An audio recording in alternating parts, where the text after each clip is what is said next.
and are just some of the words that you may hear in today's podcast. Enjoy.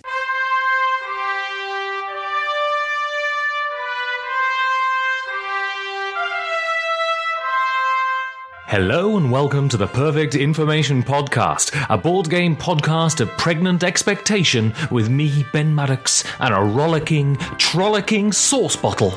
Ooh, Jorgos Bergadidis!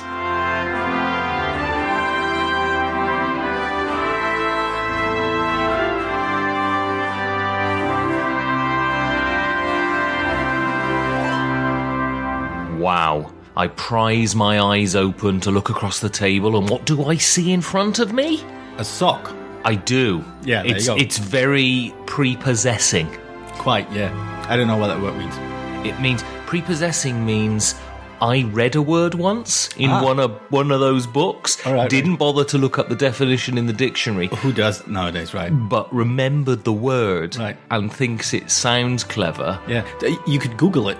I don't know what that means. Yeah, but the problem is, Georgios, my brain is so full of stuff that if I put one more thing in... So it's like a bouncer at a nightclub, basically. It's one in, one out. See, basically, the great thing about Google is basically like a filing cabinet. You put everything you know into one box, throw it out, and replace it with the word Google it. Yeah.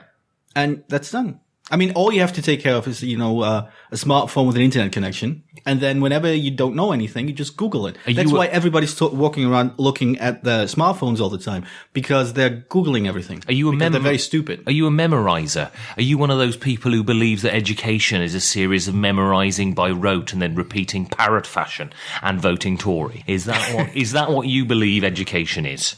Well, take three guesses. Yes. Right? Yes. And my third guess, I'm going to... Hang on. Give me a second.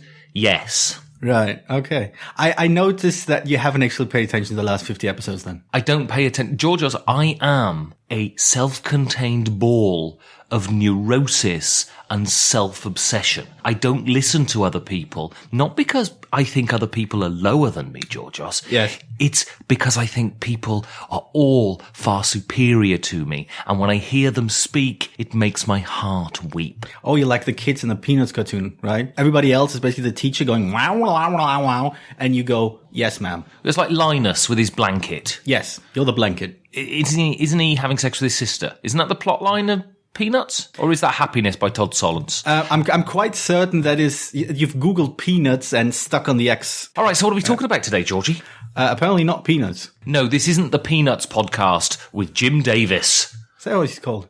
No, Jim Davis was the Garfield guy. It was a cross-genre joke, Georgios. But is it really cross-genre if you just hop back onto the genre? Anyway, what are we talking about today, Georgios? About the removal of souls, or, as I like to call it, board games. Why? Indeed. So we thought a good way to kick off the second 50 is to do an appraisal of the hobby where it stands now. So this is games, but pretty much not games how they're played, more or less the state of the hobby and why we think it is where it is. I spoke to Georgios and I said, I want to do this topic, which is basically, why are we having this resurgence of board games? Why are they currently so popular? Do you have any ideas, any theories as to why we live in an age where the hobby board games, so we're not talking about your popular mass market games, but your hobby board games are now bleeding into popular culture? Gone Girl had Race for the Galaxy in it, for instance. Really?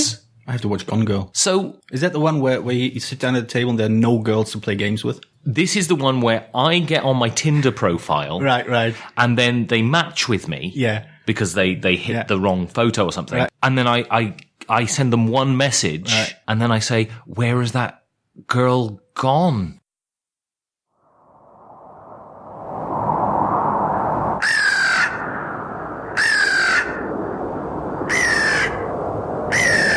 I mean, you probably have worn out your shoes trying to get to that joke. The beauty about non-live recordings, Georgios, is those jokes can be removed. Anyway, so tell us, So give us a general idea why you think, what factors are factored into the hobby being where it is? The popularity, the YouTube channels, the podcasts, the people buying games, playing games, and games being kind of cool. Well, that's an easy answer, obviously, because, the question was so specific. Again, I open a door, Georgios, and I give you a large field to play in. If you choose to play in a postage stamp size part of the field, that's not my fault. Yeah, the problem is the field you've opened up to is basically as big as the whole world. I'm going to get lost in it. Anyway, some reasons why board games are popular now. Always economics. Board games have a fairly low entry-level fee, if you want to call it that. Buying a board game, buying a small card game, that's one of the hobbyist games, goes from €8 to 10, 20 maybe, which is, I am going to assume to everyone listening to the show right now, not a month's worth of savings. Well, that's like, what's that? €8? That's like $78 or something, isn't it? Yeah, it's pretty much, yeah. Canadian or American? One of those Australian? people over there. Oh, okay. The over there people. Yeah, basically, you can get some very, very good, very surprisingly deep, at least, games for very, very low price. And then I'm going to assume quite a few people are going to have this eureka moment where they go, oh my God, this is really interesting. I just paid a few quid. I have this really interesting experience, this fun experience with my friends. So there's that. There's the fact that board games are fairly comparatively low cost to produce. They might take a long time because you're developing and designing and so on and so forth. But it's, as far as I can tell, it's not incredibly difficult to get into the market. It does have its hurdles, does have its challenges. But compared to, say, building a startup software shop or something, or building a company based on transport or anything like that, it's the barrier of entry is just lower. There's that aspect. There's the fact that with the so-called new media, with the internet, with smartphones, everything like that, which traditionally, or at least historically, has at first attracted people of a certain persuasion, namely tech geeks, or at least people who feel a certain affinity to technology. You have some kind of overlap in interest as far as games go. You have a fairly strong, very vibrant gaming industry as far as video games are concerned, but as far as people playing games goes, and as far as people just finding it easy to get into a game, that's huge. And I think that just continuously spills over. At some point, video games are, like we talked about in an early episode, at some point you feel like I'm kind of oversaturated with this hobby right now. I'm going to look what else is out there. And I'm quite certain quite a lot of video gamers have at some point, or will at some point, look at board games and give them a try. There's a spillover from other fields of gaming, like role-playing games, like these simple party games, like Werewolf, basically. One Night Resistance, for example, is of course based on Werewolf, and most people have played Werewolf at some stage at school or so I think there's a lot of factors coming in to sort of make board gaming more appealing. I'm not quite certain I would be willing to pin it down to any one central idea that makes board games so vibrant right now, other than the fact that it's easy in a way. Well, the thing is, I'm quite a reductive person. Yes, that's why you didn't interrupt me. Right. I like simple answers to complicated questions. And you're calling me Tory. Well, this is the point. As I get older, Georgios, the more simpler I become. And the closer I come to the simple answer to literally every one of life's questions is, it's the Tories' fault. That's giving me a lot to think about, yeah. Yeah, but I think, all of these factors factor in. And to be able to say, it's one single thing. It's one single thing that has kicked off this revolution, and we are here because of X, of course, is far too reductive an answer. And all of the things you talk about, of course, all factor in. I want to go back to computer games. Right. Because I think partly computer games are interesting. I think if you speak to a lot of board gamers and you ask them, have they played computer games? I think a large amount of them will say yes. I think actually a large amount of them will say, yes, no, I did, but I don't anymore. I used to play them a lot when I was a teenager in my 20s, but I don't anymore. But what we've seen with computer games, which is really interesting, is the maturation of gaming. So if you go back to the 60s, the Beatles, they came out, and the people who were listening to the Beatles in 1962 were the same people who were listening to the Beatles in 1970. They followed the Beatles, and the Beatles matured with their fans. Right. And so what became what was teeny bopper music music became adult, serious, profound music about politics and sex, right? Mm-hmm. And the same thing, I think, to a large degree happened with computer games. I think about my friends who grew up playing NES games and, you know, Mega Man and that sort of stuff. They grew up through the SNES, through the PlayStation 2, 3, the Xbox, and they matured with the games. The people who were playing the games became the people who were making the games. Right. And these games matured, and so therefore video games matured. But what fundamentally changed was, I think, is the notion of adults gaming. Mm-hmm. If I think about my parents, you know, I remember one Christmas I got a Game Boy. Right. And my mother's attitude was, well, I'll buy him this toy. He wants this toy, right? But he got, you know, any notion, apart from looking at it for 5 minutes out of curiosity, it's not a seemly thing that adults do. Mm-hmm. Yet, you know, I'm 40 now. My friends are around that age or older, and they're still playing PlayStation. They're still playing Switches. Mm-hmm. They're still playing these games they grew up with. So games are now no longer relegated to the realm of the child. Mm-hmm. And you couple that with a feeling, whether it's true or not, a feeling that the internet is atomizing us. Mm-hmm. We then have a desire to do things around a table face to face with other people. Mm-hmm. And our main sort of distraction has been gaming over the years, just computer gaming. Right. And so I think porting over to board games is a natural thing. Am I right, or am I talking bollocks? I think I would quibble with one word choice just to get it out of the way. I think using the word maturing in context with video games is difficult. Well, I mean, I think in terms of, I think technically more proficient. Technically more proficient, but I think thematically more proficient too. I think if you look at, I mean, there are dumb, within any genre, there's dumb, very easy stuff and, you know, deep, clever stuff. For every Freedom the Underground Railroad, there's flicky spaceships, right? Yeah. That was just a minor quibble. As far as atomization through the internet goes, I'm a bit torn. I think. Now, don't get me wrong here. You can carry on.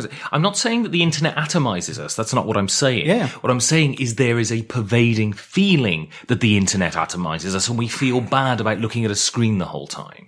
I think what did happen. I think when we look back in the last 10 years, something that did happen, and that sets board games apart from a lot of the digital counterparts, is that board games have a locality that, in a way that a lot of other things in our lives do not have anymore. I mean, it's very, very common that I've done it last week, that you write work emails while you're sitting in a bus and not in an office or at home, that you write texts wherever you are because you have a smartphone in front of you that you can use, or that you can just do a lot of things wherever, whenever, and you're not tied to a certain location. This is not true with board games, and all of a sudden board games become this scarce experience where you actually at a place at a certain time to do a certain thing, as opposed to, you know, doing everything everywhere at any time. It is the total antithesis to the digital nomad, right? Yeah, basically. And we like that. I think there's something within us. We're not yet Homo sapien sapien V2, right? We still like to be in a room with other human beings and interact face to face. I mean, we have recorded this show over Skype, and we've recorded it face to face. And I think, I mean, apart from obviously the fact that you have to go through the torture of looking at me every 2 weeks, I think you would agree that it's much more compelling, much more interesting. There's much more of a connection sitting in the same room opposite each other than over a digital connection. I think I would simplify it. And now comes the gag. It's just much more complex. It's much deeper because, I mean, it's fairly obvious that when you talk to a person face to face, you pick up so much more than when you just write texts to one another. That you don't consciously pick up on. Your higher brain functions aren't saying, oh, that micro signal denotes this. Exactly. And that's why conversations can be so much more nuanced and interesting and can go in different directions. Yeah. Because you're subconsciously recognizing things and tailoring your conversation to the other person's reaction. Exactly. And if you transport this to a board game where you interact with other people and you see exactly what you said, these micro gestures, these small changes of tone of voice, of posture, or just, you know, the fact that you can, while you are actually doing one thing, you can do something silly right on top of it. You can trash talk each other while you're trying to actually make a fairly difficult decision or something like that. That's just enhances the entire experience. That makes it more interesting, more engaging, and makes it feel like you're having more of a connection to another human being, which again, I consider a good thing. Ultimately, I think this is the biggest issue between everything that we have in the digital realm and everything we have in board games. I'm not entirely sure that it's the reason why board games are so attractive to a lot of people right now. It might factor into it. It might not even be consciously aware to most people. They just realize, oh, I enjoy doing this more than I enjoy doing that.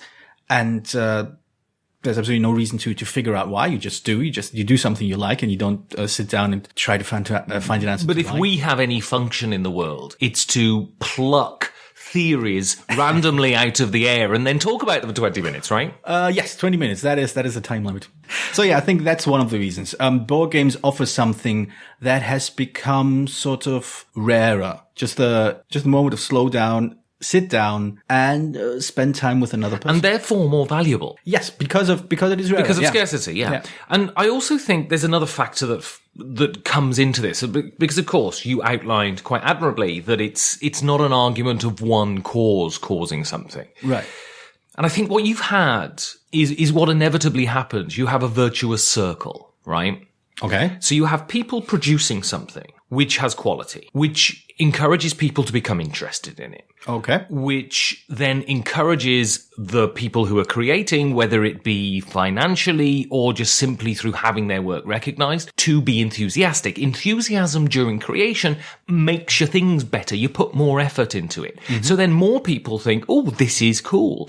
And then, so the people who are creating think, well, this is worth doing. And you just develop this virtuous circle where you have the more people that come in, the more people create, the more people feel the need to create better, more engaging, more interesting things. You get a lot of new people coming in, bringing outside perspectives, and everything sort of flowers. It is amazing to me how quickly things can go from being very niche, very indie, into huge. Right. I take the example of craft beer. You're not a beer drinker, so you won't have noticed the shift in tastes of beer over the last 3 years. Not the shifts, but I have seen a lot of individuals doing beer now. Exactly. So I think at Berlin, 3 years ago, you couldn't really buy a craft beer because you had the hegemony of German beer. Especially within the minds of Germans saying, we have the best beer in the world.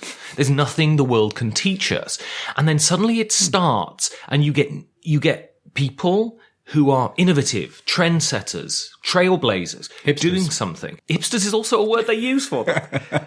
They do something that's different and interesting, but good. And then more people are drawn in, and it encourages more people. It encourages those people to further invent, but it also encourages more people to come in and invent, and suddenly, and now in Berlin, getting a craft beer, while it still isn't the mainstream, and I think this is a good parallel to board games, because why hobby board games certainly still aren't the mainstream. They're really accessible, really open, and lots of different people are attracted to it. And I find the upping in production quality, the upping in art, and also that bringing in people who aren't your stereotypical person into the hobby makes it explode.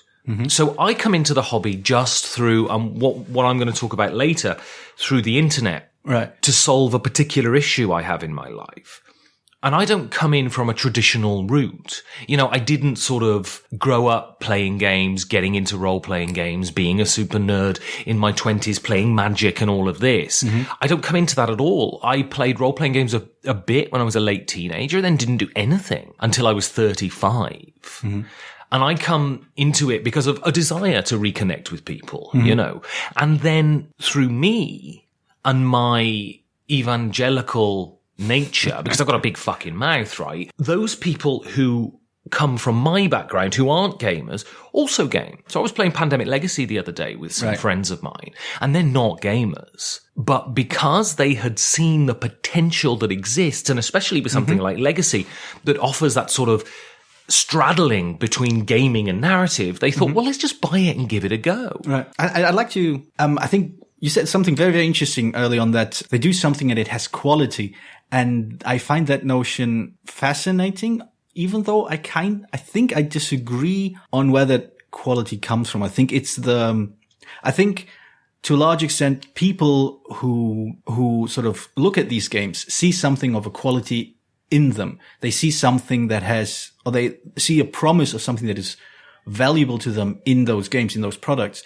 And ultimately, that's what drives them to try them out, drives them to use them, and makes them even find something in there. I think it's a very, again, minor quasi-philosophical quibble I think what I'm trying to say is that I don't think the games themselves that have come out have a quality that makes them good, that makes them stand out, which is you recognize by more and more people. I think more and more people see something in those games, and by seeing those qualities in those games, they kind of almost create them within those games as they play them. They see, all right, this promises to do this, to give me this kind of experience. So I sit down, and more often than not, that experience actually happens. That experience that I value simply occurs almost magically as we play the game. Well, that's the beauty of board games, right? In that, I think why board games are more akin to the novel than they are the movie. All right. In that the reader of a novel is doing a lot more work than the spectator of a movie.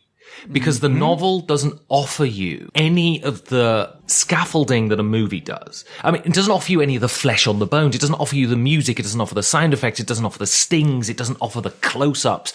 It's distractions, basically. Not necessarily distractions, but the filmmaker telling you where your eye should go, where your ear should go, how you should react. Books offer a scaffolding on which, when books are done well, you build the flesh. This is why, when I watched the first Lord of the Rings movie when it first came out, however long ago, 17 years ago now, and I saw Boromir, I thought, that don't look like Boromir. And that was because I built a picture of Boromir in my head myself. And I think that's what board games do, is they offer you a scaffolding on which you build your own narrative.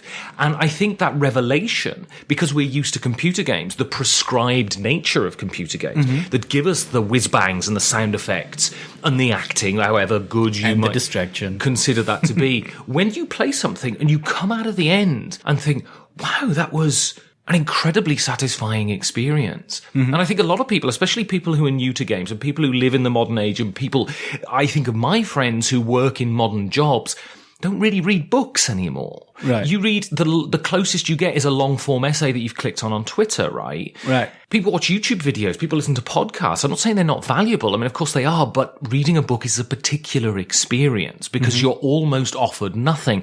And I think board games offer that. And I think people are surprised because it takes them back to something that they experienced earlier when reading a book. Yeah. Again, I agree. I would just quibble that I don't think movies and novels are that far apart from one another and how strongly they guide you. But I do think that movies and how we read movies is a much broader skill or much lower entry skill than reading a book. Reading a book isn't taught the same way that watching a movie right or figuring out what a movie does or why. It's just much more common, much easier for whatever reasons. But I think I agree with you on the point that games are even 2 steps further away on such a scale, and that whereas movies are just commonplace and you know how to read visuals and you kind of know what music is supposed to do and stuff like that. Books demand a little bit more skill in decoding language from you. Games, on the other hand, do not have a widespread guide on how you're supposed to play them and where you're supposed to find the fun and where you're supposed to find the agonizing decisions, if there are any, or where you're supposed to find the surprises, if there are any. They put it there, they give you a rule book, and then you're on your own. I think in all cases, there's a certain, you need kind of to learn how to engage each of these media. You need to learn how to read a film, but although that's fairly, I think I realize this now with my son, who's occasionally watching My Little Pony. He does, after a while, figure out what things mean and how they work. And then you, at some point in school, hopefully you move on to understand how to read books, how to recognize this is what the author is telling you right now, what you should be paying attention to. Because I think authors are just as much involved in guiding their audience as the directors are. No question. The tools they have at their disposal can occasionally be less powerful because people just don't respond to them. But they do by their very nature have less control, because you cannot say, you can sketch out to a reader, even in detail, right? Which I find tedious when people have reams and reams of physical description in books, but that's another thing. Yeah, it is. But you cannot legislate for the way a reader will picture your character. Yeah, but in the way that you absolutely can in a film. Yes, right? but the difference is in both cases you can't legislate the reaction the audience is going to have to a character, and because both the visuals and both the descriptions of physical details are all about creating a response in their audience. And whereas I think we're all fairly aware of the tricks filmmakers use to make you like or dislike a character, I think we kind of forgotten how authors make us like or dislike a character. No, for sure. I'm not saying there's not a craft in it, and I'm not saying that authors are as malice aforethought as filmmakers are. Malice aforethought? But I think in certain ways why books can be very satisfying in the way board games can be very satisfying is because there is, whether it's subconscious or whether it's conscious, there is a feeling on the part of the reader and the player, because seemingly the tools are so simple and sparse that you've had an input in creating that. That person that lives inside your head, that narrative that you tell yourself when you're playing that game is uniquely yours in a way that you don't feel that ownership in a movie. Oh, yeah. I would suggest. I agree. I think the ownership in a film is very, very, and from what I've read, except for, people who studied literature or, were deeply involved with dealing with literature, I think ownership in both the story and the film for most people is on the same level. It's not my story. It's the creator's story. Right. And this feeling is definitely not there in a game. To a lesser extent in a game. I think you feel in a game you're far more involved. I mean, the argument basically always is a game isn't fun on its own. It's always the group that makes it fun, which I think is half right and half wrong. Right. But ultimately, I think I agree with you that in both, you have a certain a rise in how much rewarding effort and work that feels good and worthwhile you need to put in to make something enjoyable. A movie it feels very, very passive. Right. A book feels like there's more of an effort to actually read the words, figure out what they mean, maybe figure out what reading between the lines suggests to you. And a game on the other end of the spectrum, on the long end of the spectrum, basically suggests that it's all you. It's all your decisions. It's all your choices, which is again not really true. But this is everything you do is up to you. And but if you think about why that contributes into an increasing feeling of popularity for board games, whether it's true or not is by the by. People believe it. I mean, I believe it every time. If I do well in a game, I ascribe it to my own ability. If I do badly a game, I also ascribe it to my own ability. There are some people who will blame the game, but they're a particular kind of person. Okay, I want to jump over probably the aspect that is the most apparent and obvious, because a lot of people have spoken about it, and I want to talk about a theory I've had. I want to put it to you, Georgios, and we're running long. So the internet is absolutely a major contributor to the popularity of games. People have access to see what these things are like, and they also get in touch with the community. Yeah. I've met people in North America who I've never actually physically been in the same room as, right? And that's it's not because of the restraining order, is it? No, it is, yeah. Oh, okay. But that's singularly unique. I mean, that's the internet is a truly incredible innovation. But I want to skip over that just because we don't have time, and I want to talk about this theory I've had. All right, are you ready? I'm all ears. Fear. This is my theory. All right, okay. We're not speaking German, Georgios. All right, I was going to suggest Zex now, but since you don't want to, fine. Anyway, no, fear. This is my theory. We have been going through difficult times, and I think since 2008, since the financial crash. Right. I've been through recessions and financial crashes previously in my life, and they never really affected me, actually. Mm-hmm. It was just a matter of, this was something I saw on the news. My mother didn't end up losing her job. Now, I may just have been lucky, but 2008 because I was an adult at the time, affected me directly. I was working freelance. I was working as a teacher. This is dependent upon, and especially I was working as a teacher in companies, which is dependent upon companies spending money. Right.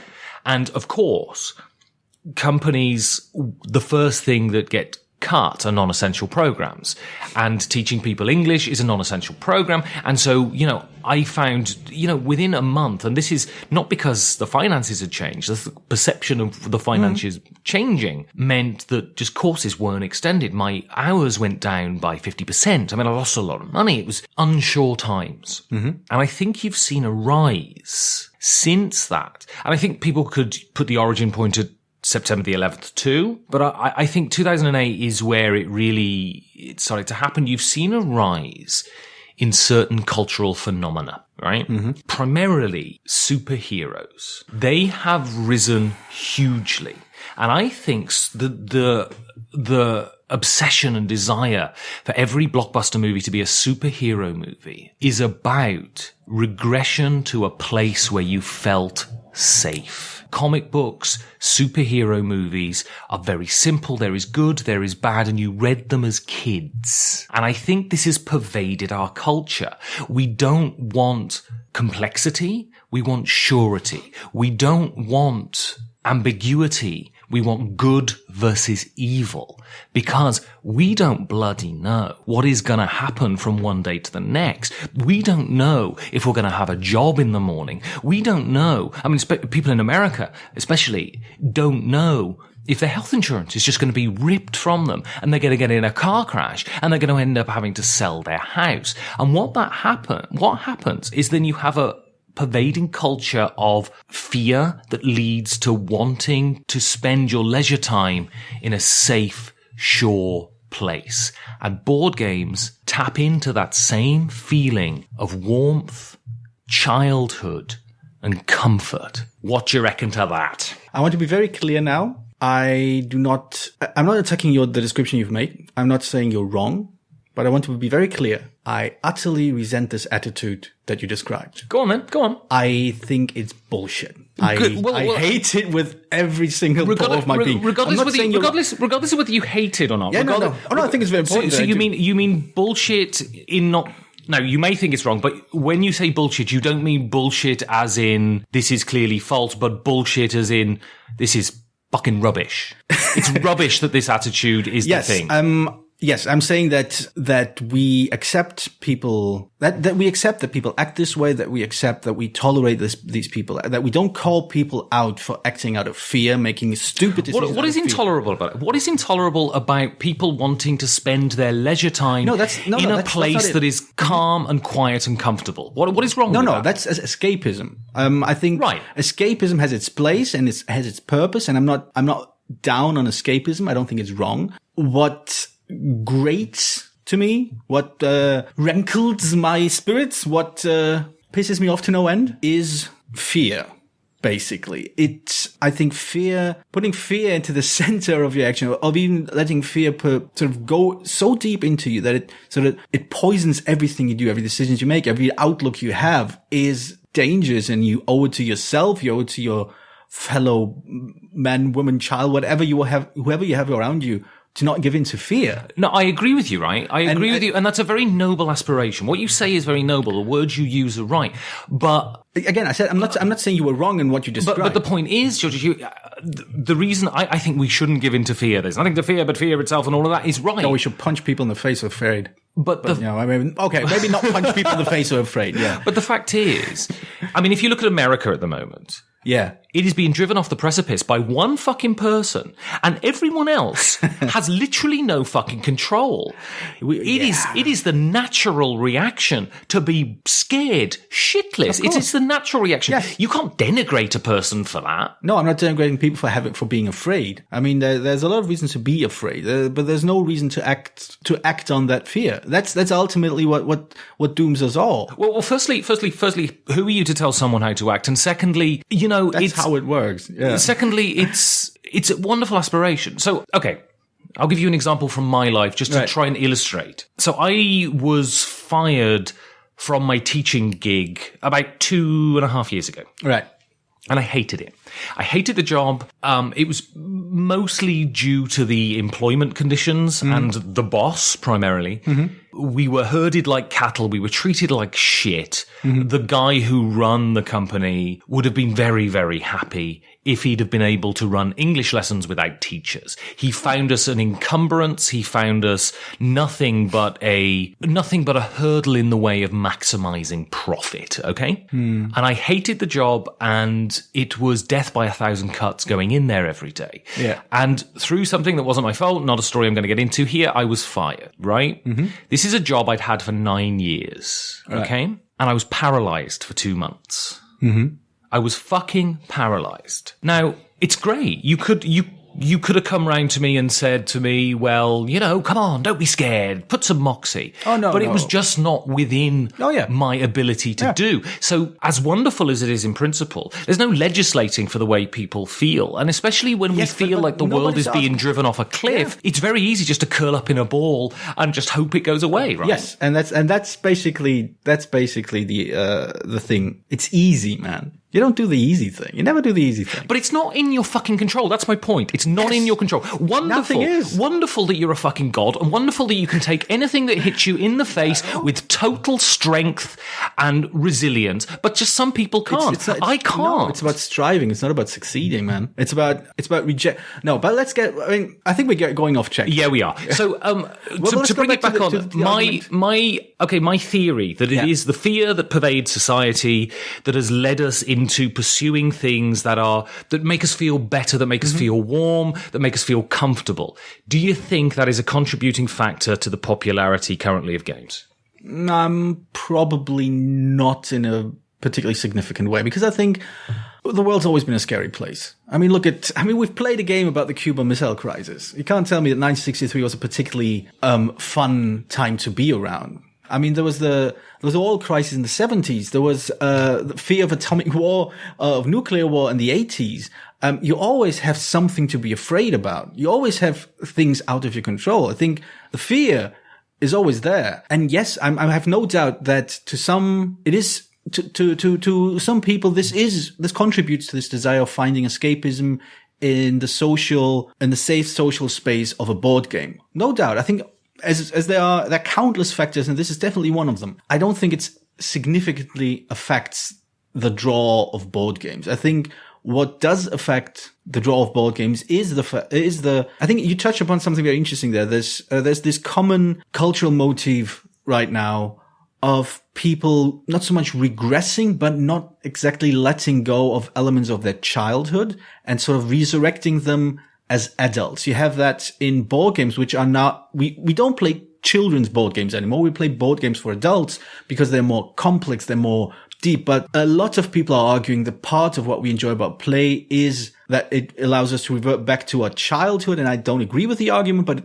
the belief is there. Well, the point is as well, actually, I've noticed, so I've got a friend of mine who works in a media company that deals with movies, and they primarily look at your summer blockbuster types. Right. And I've gone out for drinks with him and his staff. And his staff are sort of mid to late 20s now. What's really interesting is, whereas there was this phase where you do this stuff and then you dispense with childish things. Yeah. And then maybe when you were 50 or 60, you'd come back to them because it made you feel nice. Yeah. This stage has disappeared now. People are engaging in a critical adult manner with things that they did as kids. Yeah. I happen to think comic books aren't really worthy of that, but that's just my personal opinion. And I wouldn't say that's a justifiable standpoint. It's just, I don't like them much, right? Right. But that's what's really interesting. Things of childhood are still being consumed into adulthood. They're just being engaged with in a different manner. Exactly. I think what's happening is we're pulling up a lot of the things that we grew up with as kids and trying to make them bigger, appropriate for us as adults. I think I had this conversation with a tutor, with this kid I tutor. We're talking about the Star Wars movie. So he's young enough to make no distinction about the prequels and the so-called original trilogy. To him, it's all Star Wars. Basically, I realized that a lot of these new Star Wars movies coming out cling to this idea that Star Wars needs to grow up. Star Wars needs to, or has always been dark and mysterious and had depth. And I'm saying that's nonsense. Look at the first Star Wars movie, New Hope, later called A New Hope, and then Episode 4. Look at Episode 1, which is pure George Lucas, which is the origin of Star Wars. It's always been family entertainment, but we've clung to this idea, probably springing off The Empire Strikes Back, that there's depth in there, there's darkness in there, there's just all this horribleness underground and this heroics tied up to it, which is how we end up with a movie like Rogue One.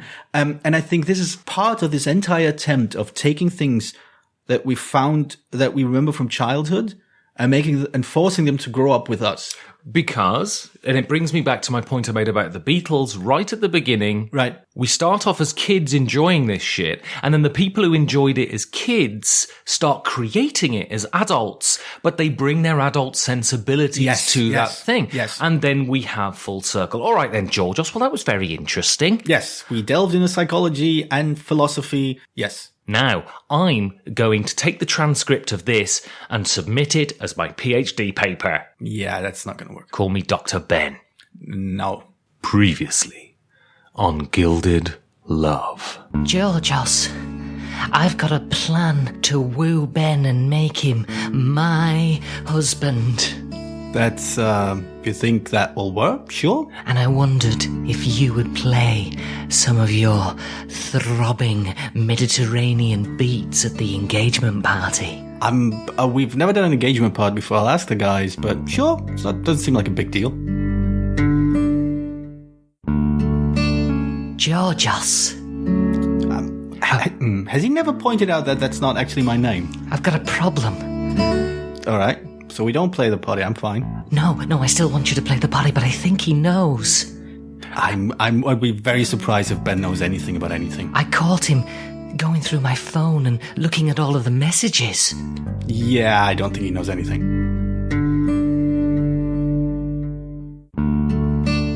Georgios. Still, this is not really my name. Ben shit himself. Okay, Georgios. I think he's angry. I think he wants to break up with me. Go in the guild now. You speak to him and just try and make him change his mind. Then I'll come in and I'll propose. You know what I'm going to do? I'm just going to sit here, let him talk his mouth off. He'll be fine. Don't worry about it. Hello, Janine. Take a seat. Thank you. Janine, I'm just going to come out with it. I just want to say that... Ben, please, give me 5 minutes to let me speak. I've been thinking long and hard about our relationship, and I've come to a decision. Go on then, Janine. Say it. Ben. Yes? Will you marry me? What? I'm fine. We are Costas and the Buzukis, and we congratulate Benjamin and Janine to the superb engagement, and we would like to play a little song for you. Ελάτε παιδιά, 1, 2, 3.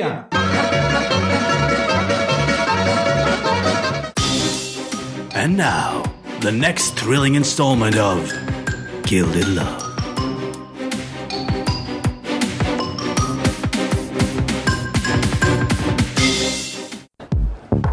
Is that your name on the list?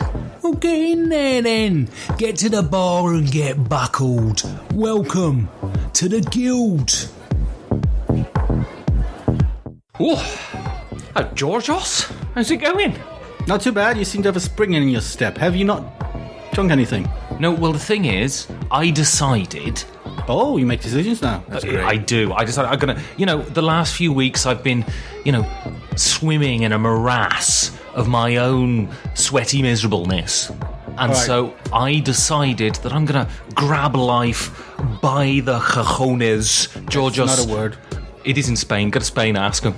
No, it's not. It's cojones, maybe. Anyway, I'm going to grab him by the cojones. Oh, that's better. And then I'm going to tug the left one, and it's going to pull me in a single direction. Then I'm going to tickle the right one, and it's going to pull me in another one, Georgios. And I'm going to take my life where those bollocks lead me. I feel I know entirely too much about your sexual fantasies at this point. Anyway, so what was the guild question, Georgios? Was it a special themed one for the 50th episode? No. Okay, good. Carry on. What have been your favourite moments over the last 50 episodes? Basically, we can't be bothered with the question. Exactly. I think it works well. Right, there were quite a few comments. Most of them about you. I think people love you. Well, I mean, the thing is, Georgios, Everyone loves a fool, don't they? It makes them feel better about themselves. No, I don't feel better about myself. I see where you're going. Exactly. Yeah. All right, Mr. Bolokov. Ivor Bolokov. You might ask him about, how to take your life in whatever direction. Oh, bollocks. Shall I squeeze Ivor Bollocks? And then he will tell me what to do. I think that's something you should probably sort out with Ivor and Janine, maybe. He was a big fan of Night of the Lung Knives. That was a World War II joke, Georgios. I threatened to stab you, and I said it's going to be Night of the Lung Knives, Georgios, because I was going to stick a knife in your lung. That's a World War II joke, Georgios. And I feel you've already learned the most important lesson of comedy. Re-explaining a joke makes it better. Well, the thing is, we're here to enlighten, Georgios. We're here to explanano and let people understand what's happening within our brains. We're like we do. We're like the Wizard of Oz, Georgios. I don't think it was about brains. Don't look at the man behind the curtain, Georgios. Why, is he not finished yet? He's having a wank. Yeah. He's also a big fan of Dr. Mariner's examination of Penny Press. And Patties, you spotted a big old cock on your game box. I don't remember that. I don't spot cocks for some reason. I'm not much into poultry anyway. Well, I don't see genitals either. I'm very progressive in that sense, Georgios. Or, not lucky. Really not. I mean, I tell you. Who? Tony Boydell, self-promotion. Have we been self-promoting? No. Well, Tony's referring to... I said I hate it when people go into people's threads. Right. And they go, oh yes, I agree with you entirely, but have you listened to what I talked about on my poddy wad? Well, that never happened to me before. No, you don't do it, Georgios. The thing is, you're a man of virtue and strong moral character. Actually, I just wait 24 hours before I push my shit. Exactly. Yes. Mr. Danny Perello mentions that he likes Small Slice of Perfection Part 5, The Maddox Diaries. Probably one of the first pieces in this ongoing series about things you've written. Yeah, back when I gave a fuck, Georgios. When was that? 1928? Exactly. When before I jumped over those sharks. See, that was... See, just time-wise, that doesn't make sense. Happy Days was set in the 50s, but actually it was shot in the 70s, I believe. That's right. And we were making jokes about 928. See, have you been reading this time travel I'll book rephrase the joke. Yeah. When I jumped over those ye olde sharks. The Maddox Diaries made him realize that this was no ordinary board gaming podcast, and I think we should congratulate each other on fooling him. Indeed. 50 episodes, Georgios. 50 episodes of ordinary board game talk. Exactly. Shrouded in me swearing and you... going off Tengen. Exactly. That's what I do. He also enjoys the humor and the insightful reviews. Nick and TC have been doing reviews? Yeah, apparently they have. Yeah, apparently they're very tough. Look, they send me stuff, and I just whack it in the show. Yeah, it's the same thing. I just, I don't listen to it. Exactly. Slick PDX, which is about as 90s a name as I can think of. You're going to have to explain this to me, Georgios. Okay. Does that mean anything? Slick PDX? It means, his login name is actually Slick DPDX. Brilliant. I mean, that doesn't make it any clearer. Well, think about it. Now really think about it. We'll talk about it next week. All right, I'll think about it. We'll talk about it next week. His favourite moment, and it's a nicely phrased one as well, Ben filleting a pen in service of the cause of free will. The fact is, Georgios, we're nothing if not an empirical, scientific podcast. Yes, but so is every other podcast. And I demonstrated how the neurological phenomenon of no free will is bullshit because I chose, Georgios, to fillet a pen. Yes. Have you been practicing with other phallic objects? Penises. Are they phallic? I mean, they're about as phallic as it gets, right? Probably. It is a phallus. See. Oh, that was a great joke. I love that joke. I'm gonna frame it and I'm gonna set fire to it. Patrick. That's crafty players, by the way. Yes, crafty players. You can't talk to me in an accent. I'm so easily swayed to copying other people's accents. That's how I speak, Georgios. Crafty players. I'm from the West Country of England, Georgios. Fair enough. No individual favourite moment, but every episode made me think and look at games in a different way through your discussions. You also make me feel stupid, which is great. And, crafty players, you're going to feel double stupid at Essen when I abluxen your ass and you have to buy me the entire pub of booze. I'm not sure it's going to play out the way you hope it will. Now, Nick Mariner, the good mariner, made an incredibly unbiased statement, and it was very magnanimous of him. What did Nick Mariner say? Nick's my favorite. Wait, did you say that already? No, Nick, we did not. Nobody likes you. We want you off the show. Yeah, the point is with Nick. It's hard. Right? It's really difficult. The point is with Nick, right? We're going to have a discussion at some point. He's intelligent. Yeah. He's interesting. Yes. He's gorgeous. Yes. We can't have him on the show. I think we're going to have to fire him, Georgios. Yeah, he makes us look very, very bad. Exactly. And you know, when people go to us, oh, who's your favourite? And I say to them, who's your favourite? Yeah. And they look at me and they look all sheepish, and I think, oh, they're a bit coy because they don't want to say me. And then inevitably they say Nick Mariner. It makes me sick to my bloody stomach, Georgios. Makes me want to knife people. They say Nick to your face. Yeah. They never say Nick to my face. What do they say to your face? Fuck off. They say... and Nick's also nice. Right, okay. What's the do you think? If you using your Sherlock Holmes powers, what do you think that mumbling Well, the is mumbling denoting? was me. All right. Do you tend to mumble? They're saying you and Nick is my favorite. All right. They never say me. They don't even mumble me. I'm not even worthy of a mumble, Georgios. Sorry. I'm disgusted. I'll tell my mum. All right, so finally, Kim Brayback, all the way from New Zealand. Because I want to steal a clever quote somebody else wrote. Oh, okay, good. Slick PDX also follows it up. And Yorgos, unflappable, which is true. I cannot be flapped. That's true. I've tried flapping you many times. Downy feathers occasionally fall out, but you don't get flapped. I do not know. So, what does Kim Brayback, all the way from New Zealand, say? The following quote is well phrased, so I'm going to... You're going to do the accent? No. I love the constant foil, the disconcertingly sane Yorgos plays to Ben's manic ranting and all too often accurate fits. I'm especially in love with disconcertingly sane. Nobody has ever described me as sane. Firstly, yeah. and so sane, so far on the sanity spectrum, Yeah. Georgios, that it's disconcerting. I have been described as disconcerting before, though. Yeah, well, that was your hedge phase. Yes. But you're out of that now. Yeah, I'm not Restraining orders dictate that you're out of that phase now. I'm not doing the Sean Spicer anymore. I'm not among the bushes. Exactly. Peddling lies. Oh, that I am. That's what the podcast is for. Indeed.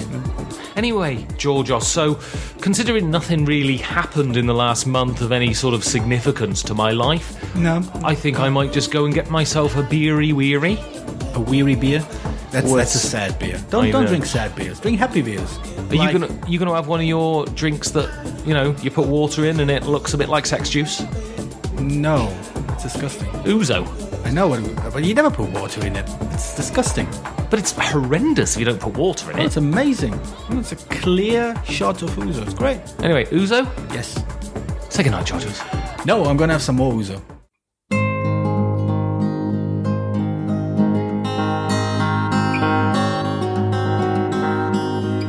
I'm Nick Mariner, and this is the Board Game Professor.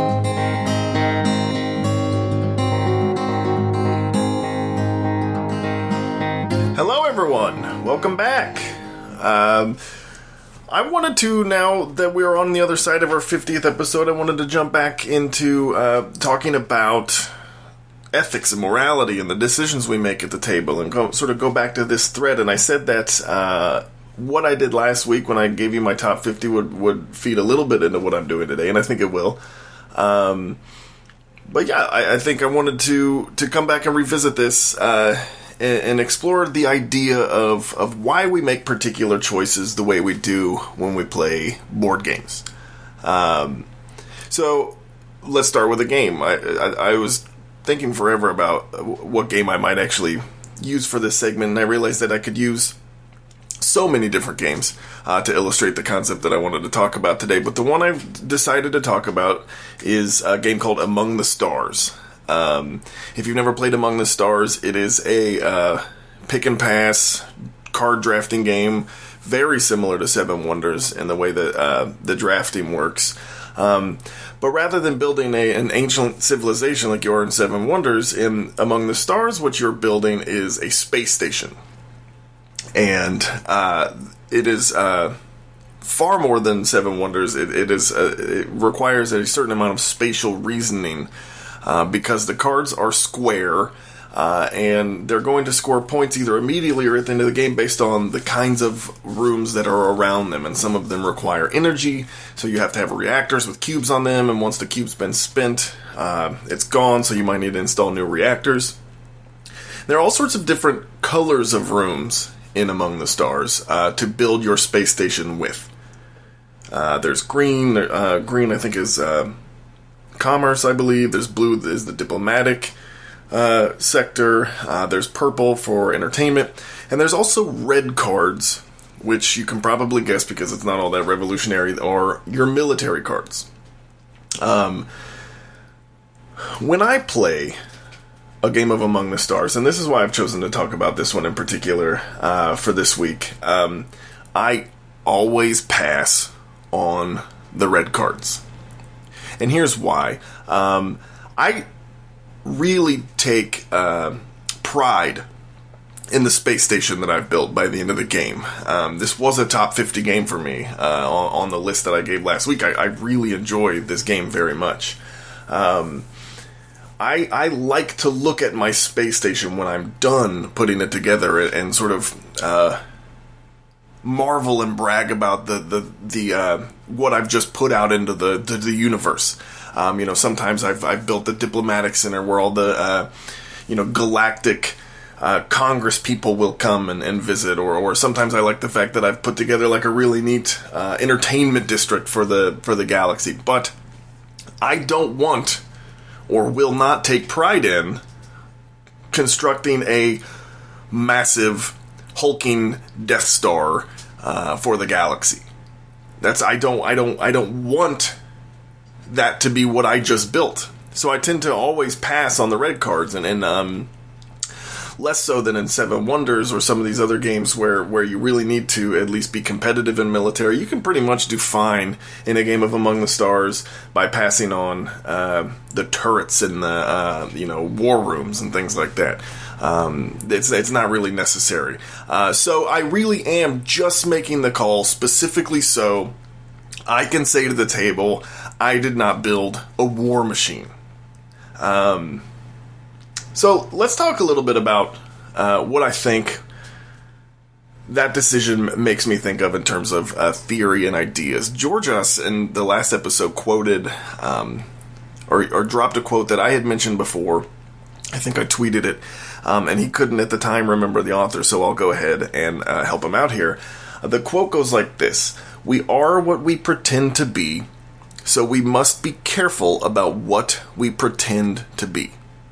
And that quote is by Kurt Vonnegut, who belongs on my Mount Rushmore of authors next to Philip K. Dick and Stephen King and Ray Bradbury. And the book that quote comes from is a book called Mother Night. And that is a book in which the main character is drafted by the U.S. government to infiltrate and pose as a Nazi radio propagandist.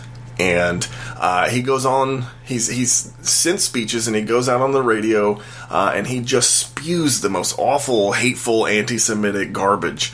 But what's coded within those speeches is directions for the Allied forces to coordinate in the Eastern Theater. And so, even though he's saying the most awful things in the world, he actually is helping the war effort. But the thing, what he realizes towards the end of the book is that only he and about 3 other people ever knew that. So to the rest of the world, he really is just a Nazi. And the question that he asks himself in this book is, can I ever claim to have been anything other than a Nazi, when that is pretty much all I ever actually gave to the world? A contemporary correlation to that would be, say, like Alex Jones of InfoWars. He went on trial and claimed that his show was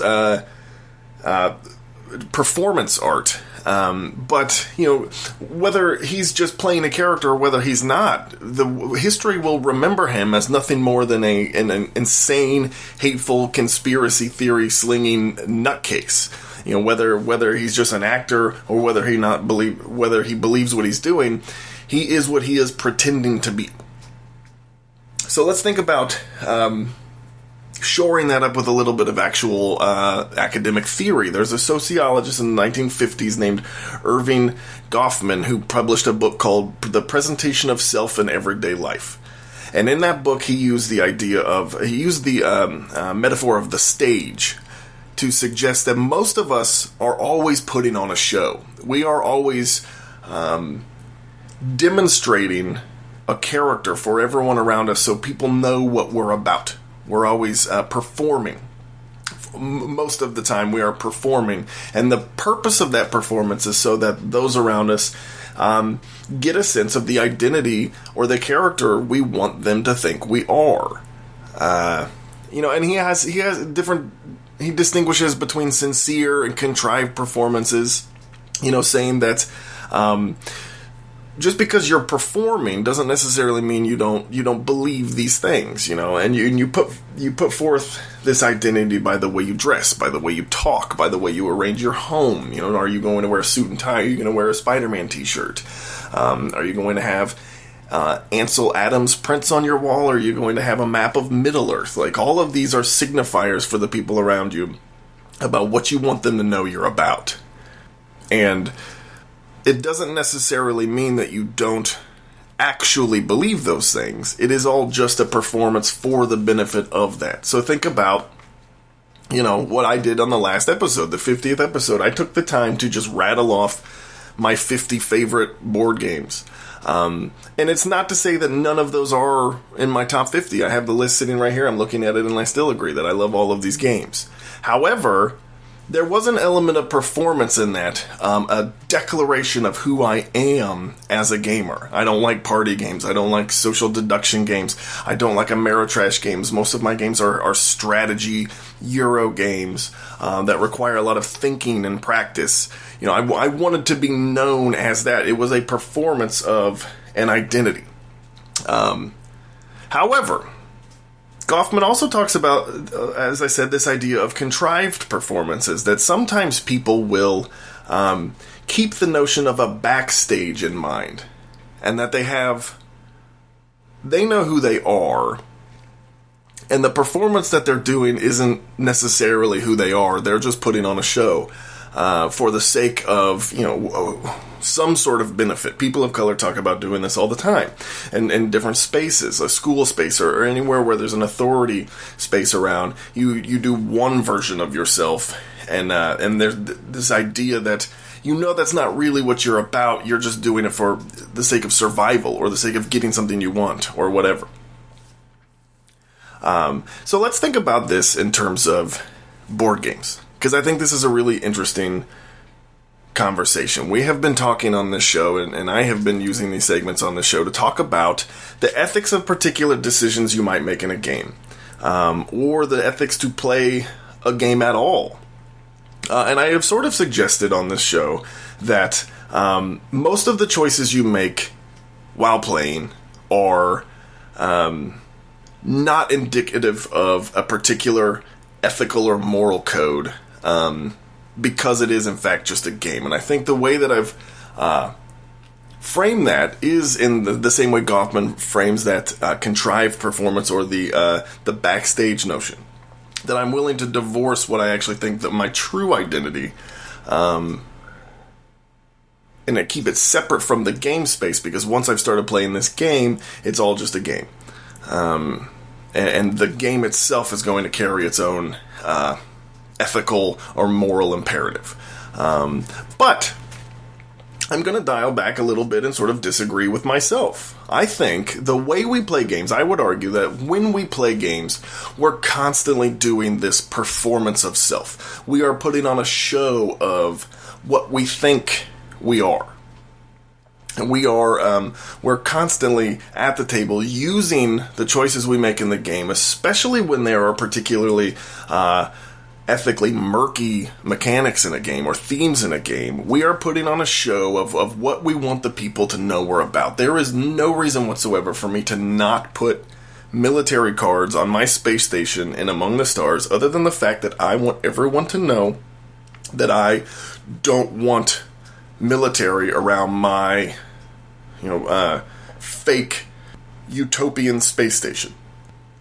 certainly there's elements of that performance throughout games, like, Mombasa or Puerto Rico, or some of these games where it's you've already made a questionable choice just by sitting down perhaps to play the game.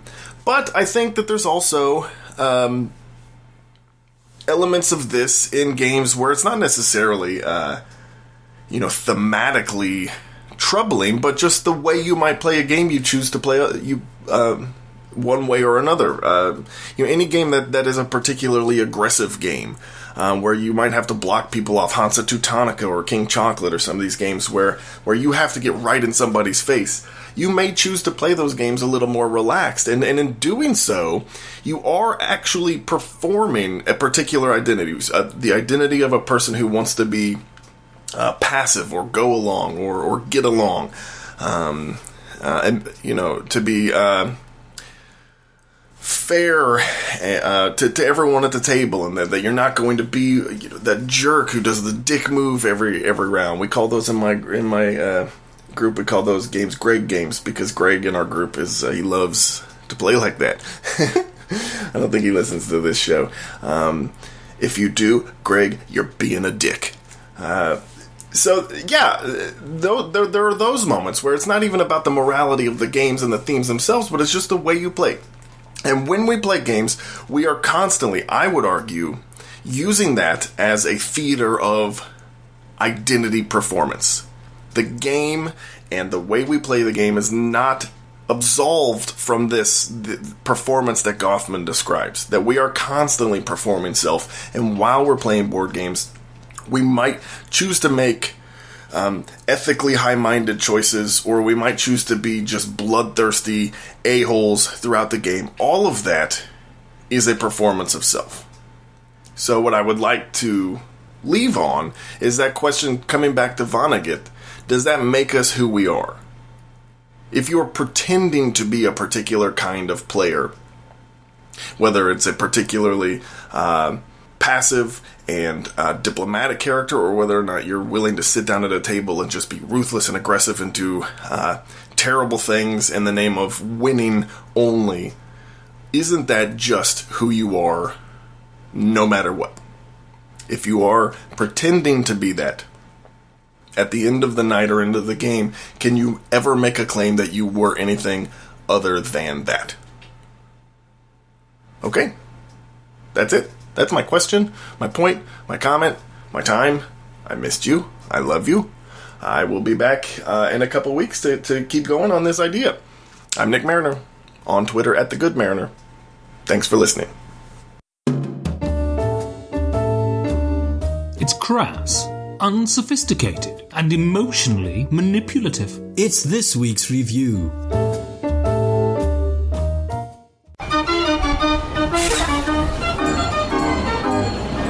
And for the last stop of our tour, please turn to your right and you will see renowned Mama Jaquelin's Talisman Shop and Diner. The locals pride themselves on this being the best shrimp gambo in the state. And if you look out from the observatorium, you will see the battleground where the Duel of Sorcerers takes place. It is a time-honored tradition, rooted in history, part of this area's heritage. Two sorcerers battle against one another by summoning monsters. I believe it has some roots in East Asia, maybe Japan. Korea, experts seem divided on the matter. Nonetheless, battle is tightly defined by a small handful of rules. Draw a card, play a card, or play two cards, or pass. The goal, of course, being to eliminate the opposition. Sorcerers will need to use all the tools at their disposal in order to push past each other's defenses. Or as the local saying goes, lay down your belt, squeeze a little more life out of the time you have. Before long, you'll be staring into the cold, heartless eyes of them terrible monsters. Yeah. Skip to the end. It's the one sentence review. Terrible Monsters is a 5-minute howl, spit and snarl that has no right to satisfy so much with so little. Terrible Monsters is a microgame that delights, surprises, and is reminiscent of the TARDIS, and that it's much bigger on the inside.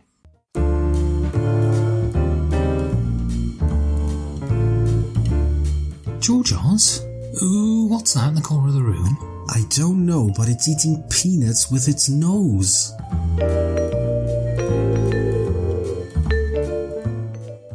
So, Georgios. Yes. I Ben. was having a chat with the elephant this week, and he said are? he Wait. went to a watering hole.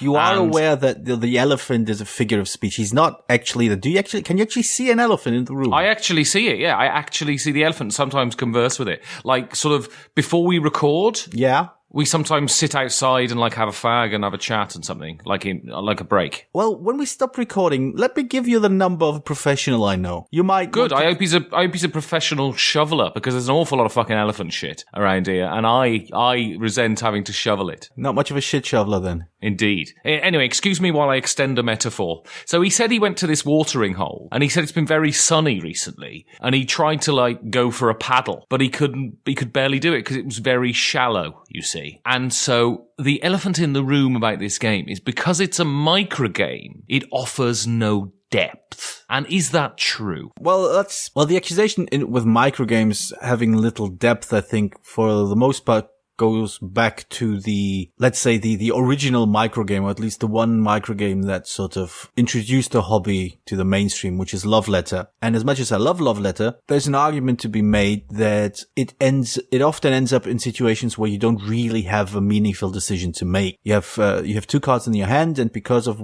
various reasons, only one of them is actually legitimately playable. Right. And also certain draws dictate certain actions, and to not do those actions is just willfully moronic, right? Exactly. But then again, that kind of view of a microgame and just looking at these individual decisions kind of misses the larger concept of what a game is and what a microgame provides, which is a very, very sparse, very, very essentialized rule structure from which a more interesting dynamic can sort of evolve. And this is definitely the case with Love Letter.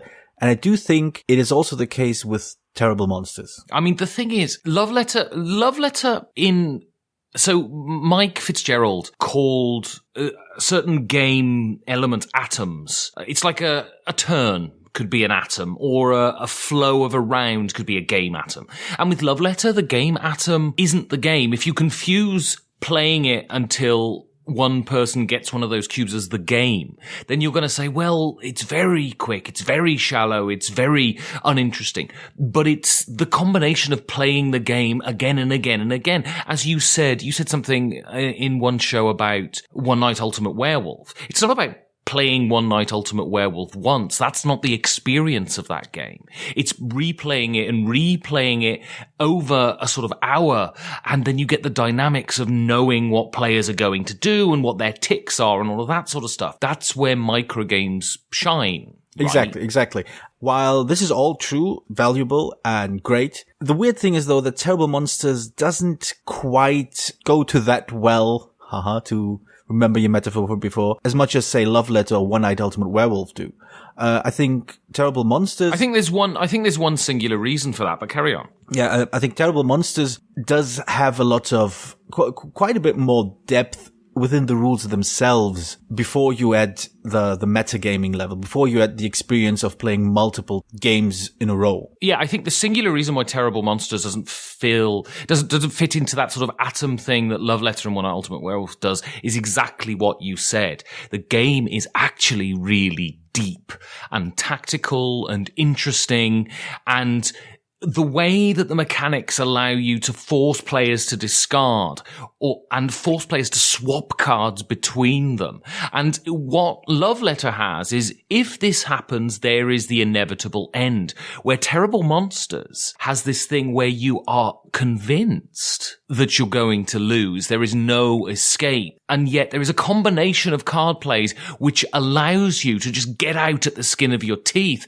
that is incredibly satisfying. Right? Exactly. I think this is a one unique aspect that none of these other micro games I've played capture. This idea of, like you said, if you find yourself cornered, but maybe you can sort of see the inkling of a chance of how to get out of this sticky situation, of how to sort of turn it around and carry on just for one more turn to hopefully see the other guy sweat trying to do the same thing. And it's the fact that it's a microgame that gives it that depth, because you know this card exists in the discard pile. What I need to do is get this card, which will enable me to swap the discard pile and the draw pile, and then use this card, which will enable me to draw this card, which will let me play another card, which will win me the game. It's 5-step, 6-step combinations, and that's based on an intimate knowledge of the deck. Yeah. And again, since it is such a tiny, tiny deck, the rulebook comes with a list of all the possible cards.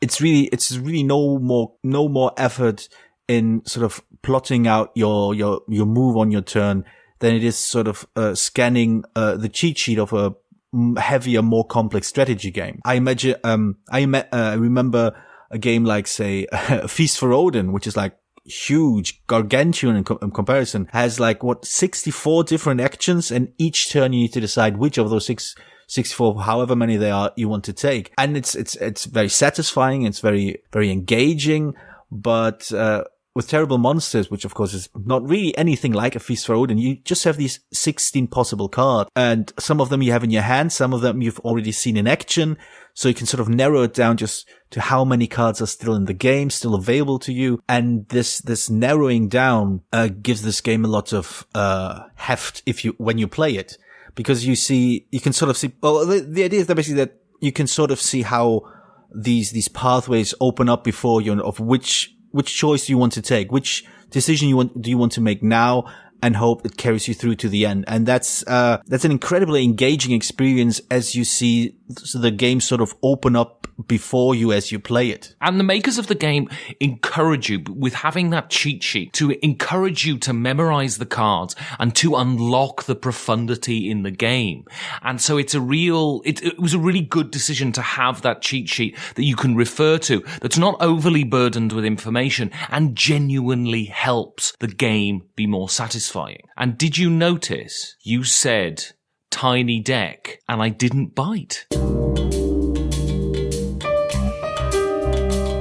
So, what did you think of my interactive, candid photo montage? Well, it was certainly an experience. All right, so I've only played this with you. It's a 2-player head-to-head card combat game. So only playing one person, or only playing the 2-player variant. Well, it's only a 2-player game, so there's no great loss to me only having played you. But you've played it with other people, other than me. What has your experience been, by and large, with the game? Well, carrying on from this, from what you said earlier, the idea that the atom of a game is not just one game, it's multiple games. I found that this game really only opened up to me and to the players I played with after playing it a few times. The very first time I played it with somebody who also hadn't played it before, and we played our first game. We thought, it's fine, it's okay, I have to review it, so I'll play it again, but I'm not too excited about it. And then we sat down and played it again, and all of a sudden we went, wait, I think there's something to this game. There's a little bit of meat to it. You can sort of see things kind of work. And then we played it again. And with each game we played of it, it seemed to go deeper. It seemed to become more interesting. It seemed to sort of grow, in our minds as we played it. And then I played this game with somebody else who hadn't played it before. And I made the mistake of sort of praising the depth of the game. And it fell completely flat. The game dragged on because of certain combinations that I would play and that he didn't quite see, because obviously he hadn't played the game before. He wasn't quite familiar with the options that were available to him. So it dragged on, and he had absolutely no interest in playing it a second time. And that was quite interesting in that, this is a micro game that rewards you for experience, that rewards you for being intimate with how it works, much in the same way that the stereotypical Euro game sort of rewards you for knowing it intimately. It allows you to play far, far better than if you're just starting out. In this game, I think experience actually enhances the enjoyment of the game. Yeah, I mean, I don't know whether it was just a confluence of circumstances that you told me the game was great. I was in a good mood. But when I first played this game, I felt totally open to enjoying it. And therefore, I loved it right from my first turn. I was given a hand of cards. I read the text on the cards and I just thought, this clicks. I know this. I know what to do to be good enough to enjoy this right off the bat. And you'd said to me before we played, here's the cheat sheet with the card actions. You should look at them so you know what different card combinations are. And I thought, I can't be bothered. I'm not going to. So I didn't. And even then, I really enjoyed it. But when we played it the second time, the third time, the fourth time, the fifth time, I really understood the value in knowing what cards are in the game, what cards are in the discard, what cards are in the draw pile, and what cards are in your hand and your opponent's hand and in front of them. And I realized that first game was just an amuse-bouche. That first game was just a taster, an entryway in. And once I'd unlocked the real depth, the real enjoyment of the game, by knowing where cards were, that was the main course. And so the game led me in, and then it just opened up this whole buffet of options, and it was constantly engaging, constantly enjoyable. The back and forth was wonderful. And to get all of this out of a game that lasts 5 minutes, 10 minutes, is absolutely an astonishing achievement. And I was blown away. And okay, I'm Geek of the Week on Board Game Geek this week. And the previous geek asked me, what was the last game that sort of blew your mind? And my answer was the game we're reviewing this week. It's really special because I've thought of, gaming-wise, I've thought of nothing else since. I was absolutely blown away by it. Well, I think the other thing that's really fascinating about the game is how you go through this evolution as you play. You start off going, all right, this is a very simple game. I just need to sort of attack you. Fine. And then you go, oh no, there are combos there. There are tactical decisions to make. There's like, if I can get this card into my hand and that card into my hand, and then I combine it like this, it's a really, really great attack on my opponent, or it's a really, really great way to sort of put me in a strategically in a better position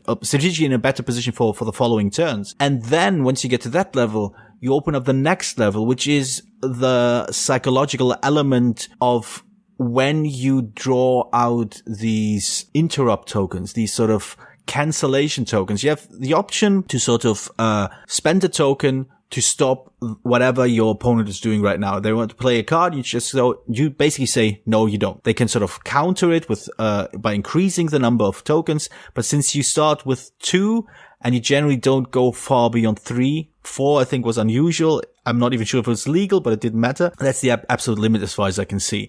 So it becomes very much a kind of mind game in when do you start to play an attack or play a card that suggests a very, very powerful attack to sort of force your opponent to get rid of this cancellation token, so you can then actually start your proper attack, provided of course you have the right cards in your hand. And again, a 16-card game reaching the point where you are sort of psyching out your opponent, trying to sort of play a fiend to get him to do something that's bad for him, but he doesn't know it. It's just very, very impressive for a game that size. It's an incredible achievement. My emotional palette is very broad. It runs from sort of stomach burning annoyance right up to ludicrous euphoria at times. And this game, so if something happens, I have this horrible habit, if something bad happens, of imagining the possible worst end game of this is going to happen. So there were moments in the game where you'd play, there's a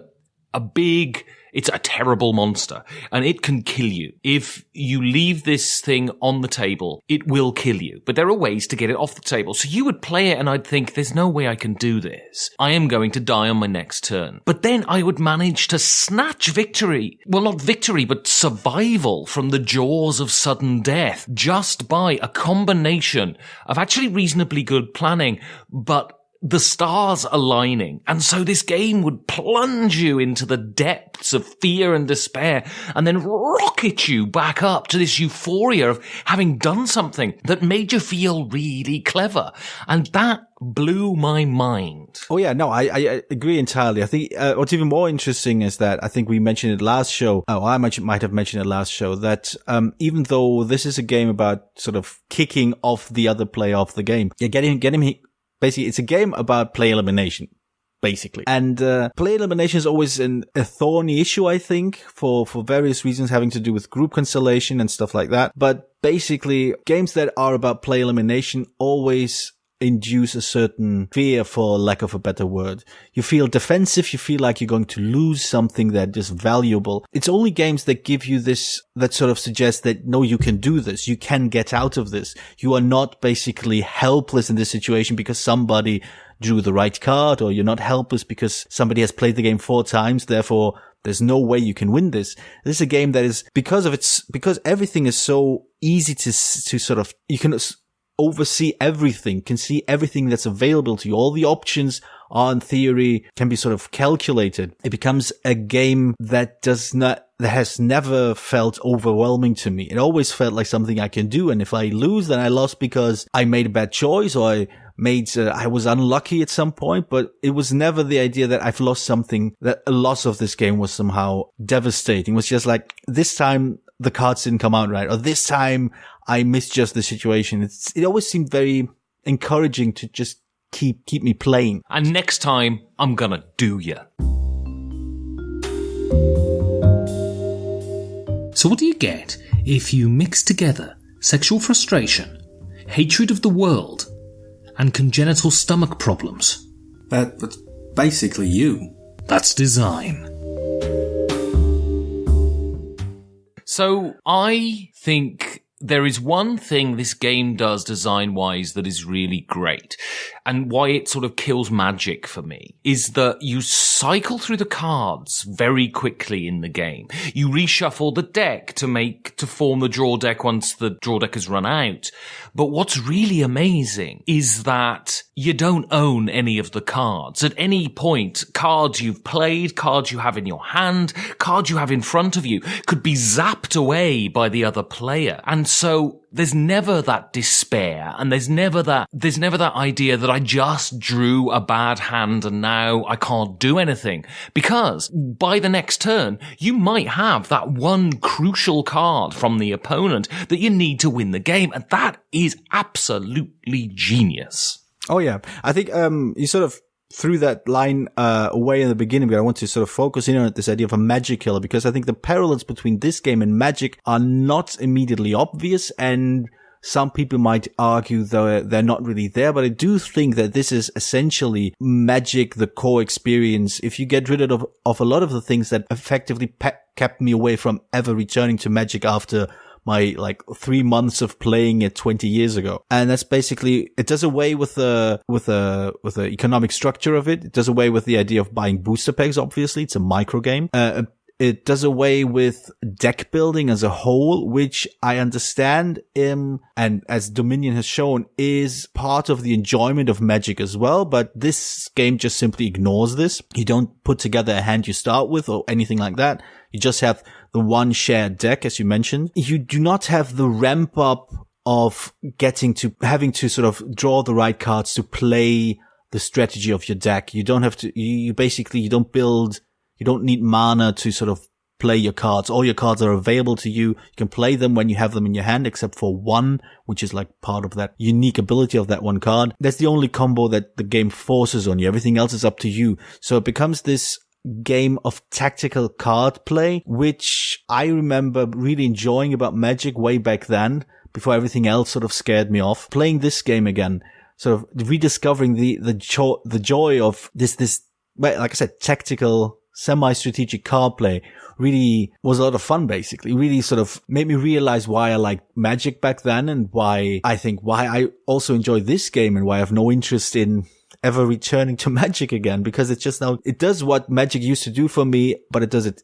cleaner, simpler, shorter, and cheaper. I mean, I've been looking for a head-to-head two-player card game for certain situations when you're just stuck with one person, when I'm on the train to Essen, things like this. But Magic at this point is so arcane and so, difficult to get involved with. And Magic is a slow burn, whereas this is a quick explosion. And I've played sort of a lot of two-player games where there's back and forth, and I've never really got on board with any of them. But this is a real different situation. When we were playing this, I said to you, I feel the way about this game that I felt about Love Letter when I first played it, which is that real sort of bloody hell, you can do this with so little. That's amazing. And it felt like the reinvention of the microgame to me, because Love Letter, it forced, thousands of microgames to come out. There was a big microgame explosion, but none of them ever really hit the same mark, certainly for me. Whereas this, I think, does everything that Love Letter does and more. Oh yeah, I agree that this game is definitely sort of an evolution of what Love Letter originally brought to the market. It's definitely the idea of, if you think about a Love Letter, even though it has 16 cards, really has 8 or so. There are far fewer cards, different cards in Love Letter than there are here. With Terrible Monsters, you have 16 unique cards, which means you have 16 ways in which cards interact with other cards. Or maybe another number. I'm not a mathematician. It's basically a different number than the 8 cards that you have in Love Letter. And even though there was a follow-up to Love Letter, Lost Legacy, which I think I have 2 of the 3 copies. I like it, but somehow it never really hit the same spot for us as the original Love Letter did. I feel Terrible Monsters is the actual evolution of the microgame, of the Love Letter type microgame, of this idea of you have these options, this is how they interconnect, this is how you can take advantage of that, and depending on the game state, you want to do this or do that. And I think this is actually the design work, the heavy lifting of the game lies in the fact that you have 16 distinct cards, all of which combine with other cards. Certain effects sort of make sense to play first before you play another card, so you're positioning yourself differently for the follow-up turn, for when you have to be sort of defending against the other player. And I think this is really what makes it so, I don't want to say dense, because that seems difficult, but so this is where the potential for gameplay comes from. The fact that you have 16 individual building blocks that create the engine of decisions you're going to engage in. But what's so great is you have 16 individual building blocks that seem to tessellate, right? They all seem to work together in a wonderful configuration. So the engine might look a bit strange and not regular and a bit wonky, but once you press that button and get the engine moving, it purrs like a kitten, and it's an incredible achievement. I don't know how long this game took to playtest, how long it took to develop, whether it was just this huge flash of inspiration, but really those 16 different cards fit together like Lego. Oh yeah.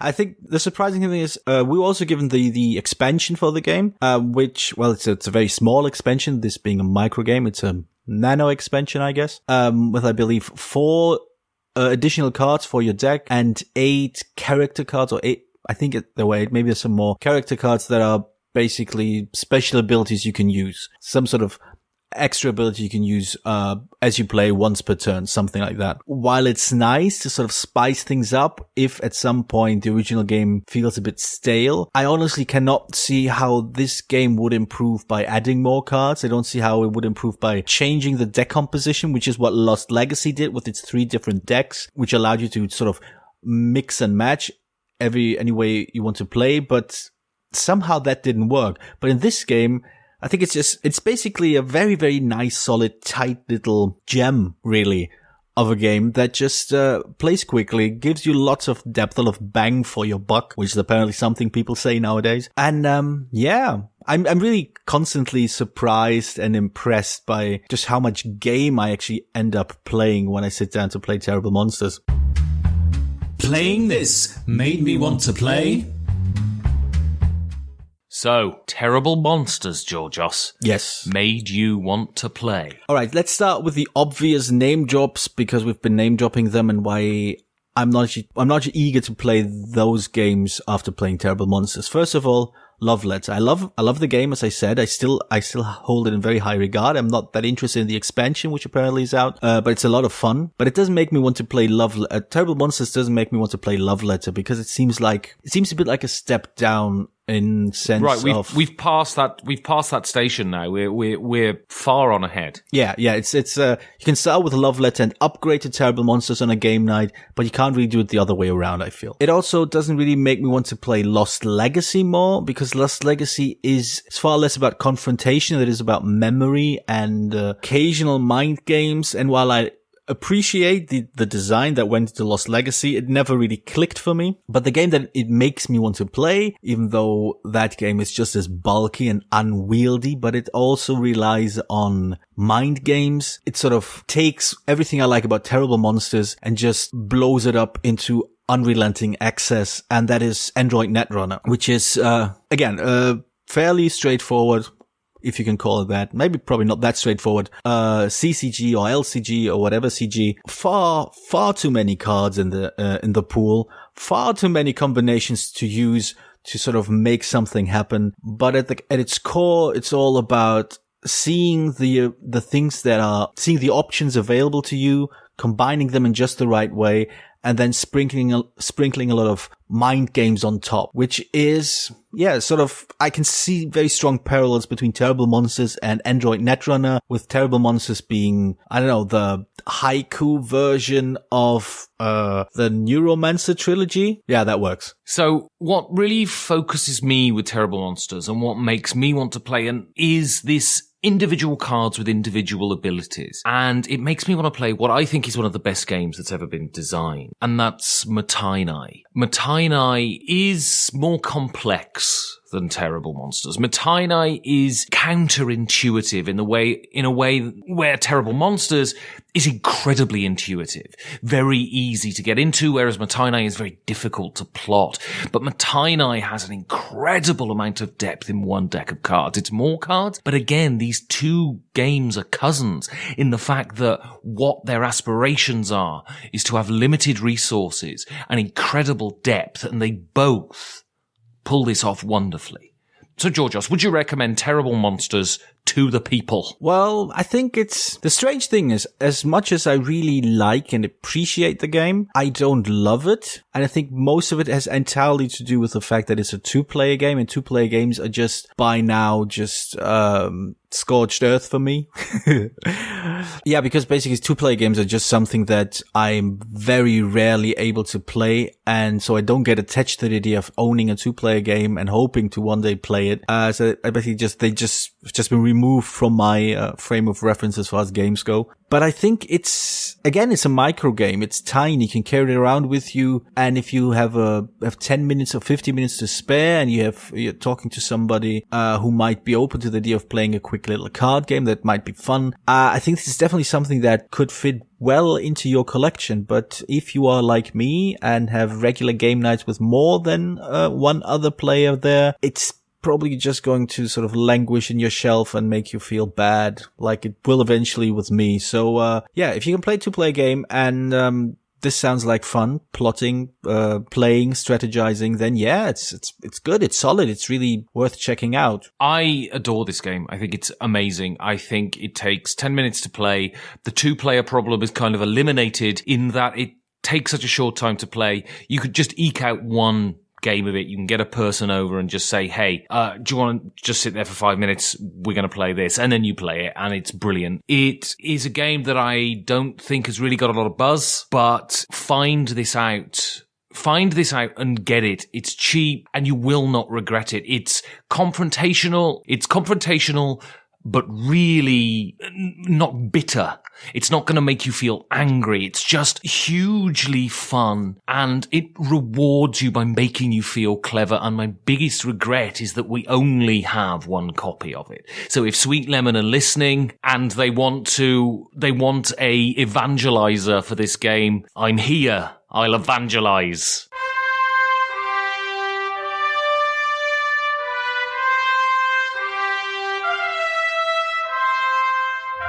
So, Georgios, as we enter our next half century, what are your fears, your hopes, your dreams?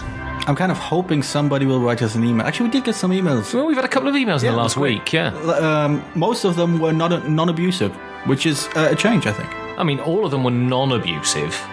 Really? It's just how I choose to interpret them that matters, Georgios. Fair enough. Abuse is in the eye of the beholder, Georgios. That is the actual proper saying. Yes, that is true. I've heard of that, yeah. So, if they do want to send us non-abusive emails... I saw what you were doing. Sorry, I didn't realise you were doing a clever transition there, and I didn't realise it. Yes, you never do. Amazing. Anyway, carry on, Georgios. Emails. Non-abusive emails can go to infoperfected@gmail.com. Abusive emails can go to iambenmaddox@gmail.com. I like the abusive ones. Yeah. You can actually read them. I don't know half of the words of that. Exactly. You can also visit our website. We've tried kind of starting up some reviews again. It's infoperfected.com with some written reviews on games that we've reviewed. Indeed, we got one of Seafall, written by me, which is quite disparaging. One of Cookie Box by you, which is surprisingly good. I mean, I was very surprised there was seriously, even with a wide grin, requested at my game night after I played it one time.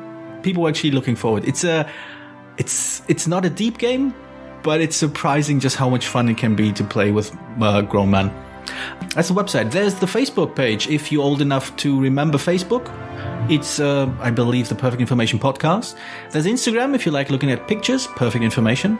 There's the Guild on Board Game Geek, which is guild number 2348. The Guild of Perfect Information. I believe there's also Twitter, Info Perfected for Ben and Perfected Info for moi. I got into a discussion about reviews at some point. It was very long. And like this dramatic pause. I enter our next half century, Georgios, full of hope, full of beans. Oh no. Full of life, full of love. Full of it? Say goodnight, Georgios. I'm going to ponder just, the meaning of Twitter right now.